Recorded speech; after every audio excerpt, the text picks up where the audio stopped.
বন্ধুরা, অনেকেই কমেন্টে হিস্ট্রি জি2 এর 2024 সালের এক্সটার্নাল এক্সামিনেশনের জন্য সাজেশন চাইছেন। তো তার উপর ভিত্তি করেই বন্ধুরা এই ভিডিওটা তৈরি করলাম। তো আগে আপনাদেরকে সাজেশনটা দেখানোর আগে আপনাদের আগে একটু সিলেবাসটা দেখা দরকার। কেননা আপনাদের হিস্ট্রি জি2 এর সিলেবাস দুটো রয়েছে। আপনাদের সিলেবাস দুটো রয়েছে। তাই আপনাদের আগে সিলেবাসটা একটু জানা দরকার। তো এখানে বন্ধুরা বারবার মেঘা দে বলে একজন কিন্তু বারবার কমেন্ট করছেন সাজেশনের জন্য। তো আপনি একবার কমেন্ট লিখলেই হবে, বারবার লেখার প্রয়োজন নেই। আপনারা কমেন্টগুলো করলে কিন্তু কমেন্টগুলো আমি পড়ি। অত বারবার লেখার দরকার নেই। একসঙ্গে তো আর সব ভিডিও করা সম্ভব নয়। তাই একবার কমেন্ট করবেন, তাহলেই হবে। যেটা প্রয়োজন একবার কমেন্ট করবেন, বারবার করবেন না। তো চলুন আগে আপনাকে সিলেবাসটা একটু দেখাই। দেখুন এখানে semester 6 BA generic elective paper G paper 2 gender and education in India, এটা একটা সিলেবাস। এখানটা একটু খেয়াল করবেন। Gender and education in India, এটা একটা সিলেবাস। আর একটা এটা দেখুন জেনারিক ইলেকটিভ পেপার মানে জি2। আর একটা দেখুন, এই একটা দেখুন হিস্টোরি অফ ইন্ডিয়ার জার্নালিজম, এটা হচ্ছে জেনারিক ইলেকটিভ পেপার 2 জি2। তো আপনাদের কলেজে কোন সিলেবাসটা পড়ানো হচ্ছে যদি আপনারা কমেন্টের মধ্যে লিখতে পারতেন, তাহলে আমার সাজেশন সেই সিলেবাসের উপর সাজেশনটা দেওয়া সহজ হতো। তো এখানে বন্ধুরা আমি এখানে আপনাদেরকে এই gender and education in India, এই যে প্রথম সিলেবাসটা রয়েছে, এই প্রথম সিলেবাসের উপর সাজেশন দিয়েছি। তো এই সিলেবাসটা শেষ হলেই আপনাদের যে আরও একটা সিলেবাস দেখালাম, যে আরও যে একটা সিলেবাস রয়েছে সেই সিলেবাসটা সাজেশন দেব। তো চলুন gender and education in India এই সিলেবাসের উপর যে প্রথমে আপনাদেরকে 10 নম্বর প্রশ্নের সাজেশন দিয়েছি, মাত্র 5টা প্রশ্ন দিয়েছি। এই 5টা প্রশ্ন পড়লেই আপনাদের যে 4টে প্রশ্ন থাকে 2টো প্রশ্ন লিখতে হয়, আপনারা কমন পেয়ে যাবেন।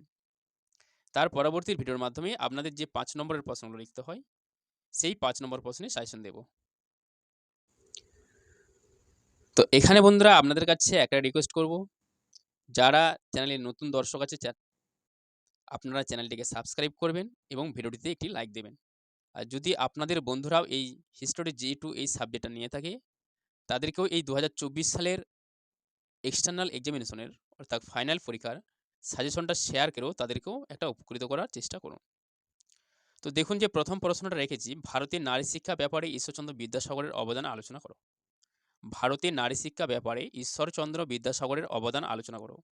অবশ্যই দেখুন ভেরি ভেরি ইম্পর্টেন্ট, এই ভিভিআই যে প্রশ্নগুলো গায়ে লিখেছি, অবশ্যই এই প্রশ্নগুলো আপনাদেরকে পড়তে হবেই। তারপরের প্রশ্নটা দেখুন, ঊনবিংশ শতকের শেষে এবং বিংশ শতকের গোড়ার স্ত্রী শিক্ষা প্রসারে ইংরেজ সরকারের ভূমিকা লেখো। ঊনবিংশ শতকের শেষে এবং বিংশ শতকের গোড়ার স্ত্রী শিক্ষা প্রসারে ইংরেজ সরকারের ভূমিকা লেখো। এটাও কিন্তু ভেরি ভেরি ইম্পর্টেন্ট। পরের প্রশ্নটা দেখুন, ভারতের নারী শিক্ষা বিষয়ে হংস মেহতা কমিটির সুপারিশগুলি আলোচনা করো। ভারতের নারী শিক্ষা বিষয়ে হংস মেহতা কমিটির সুপারিশগুলি আলোচনা করো। এটাও ভেরি ভেরি ইম্পর্টেন্ট। কোঠারি কমিশনের সুপারিশগুলি আলোচনা করো। কোঠারি কমিশনের সুপারিশগুলি আলোচনা করো। যে প্রশ্নগুলোর গায়ে ভিভিআই লেখা আছে সেই প্রশ্নগুলো অবশ্যই আপনারা পড়বেন। ওই প্রশ্নগুলো আপনাদের ফাইনাল পরীক্ষার জন্য সবথেকে বেশি গুরুত্বপূর্ণ। 2024 সালের ভারতীয় সংবিধানের নারী শিক্ষার সম্পর্কিত নির্দেশিকাগুলি আলোচনা করো। ভারতীয় সংবিধানের নারী শিক্ষার সম্পর্কিত নির্দেশিকাগুলি আলোচনা করো। তো আরও বন্ধুরা দুটি অতিরিক্ত প্রশ্ন রেখেছি। আপনাদের ওই যে পাঁচটি প্রশ্ন আপনাদেরকে দেখালাম, এই 5টি প্রশ্ন বাদ দিয়েও আরও যে 2টি প্রশ্ন রেখেছি, যদি আপনারা সময় পান এই 2টি প্রশ্ন পড়বেন।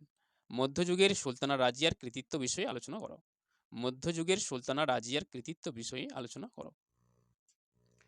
আনন্দীবাই জোশী কে ছিলেন? নিজের জীবনের শিক্ষাকে তিনি কিভাবে অত্যন্ত গুরুত্ব সহকারে গ্রহণ করেন তা আলোচনা করো। এর পরবর্তী ভিডিওটির মাধ্যমে আপনাদের যে 5 নম্বরের প্রশ্নগুলো আছে সেই 5 নম্বরের প্রশ্নের সাজেশন দেওয়ার চেষ্টা করব।